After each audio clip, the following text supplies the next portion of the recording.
Which statement out of these four does not describe redshift? Firstly, before we see what does not describe it, let's see what the definition of redshift is.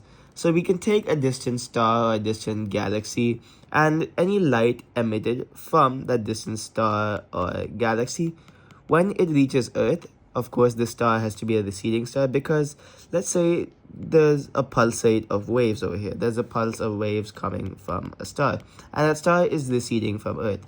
So there is one wave which comes at this time. And after some time, the star wave receded further back. And then this wave, let's say, has come over here. And there's a new wave like that. So there's a few waves which have been there. But then at some point, they will be spread apart, because this star is going backwards at the same time as the waves are going forwards. And that's why the distance between these waves increases. That is basically what redshift is, because it's moving towards the red end of the spectrum as the wavelength is becoming longer. And therefore, we can now see which one of these does not describe redshift. Although all of them seem to be correct, there's one which actually is slightly a trick. It's how the exam tries to trick you.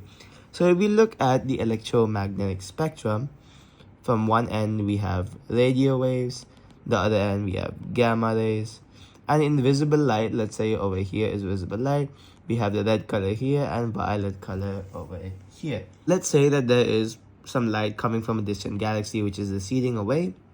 That is violet in color.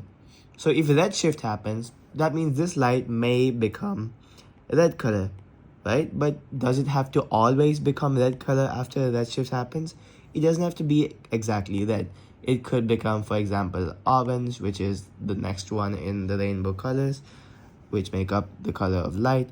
And it could also just go a bit redshifted to indigo, for example. But it doesn't have to be completely red in color. It could also be redshifted a lot in such a way that it doesn't become visible light anymore. It could be radio, microwaves, or infrared waves.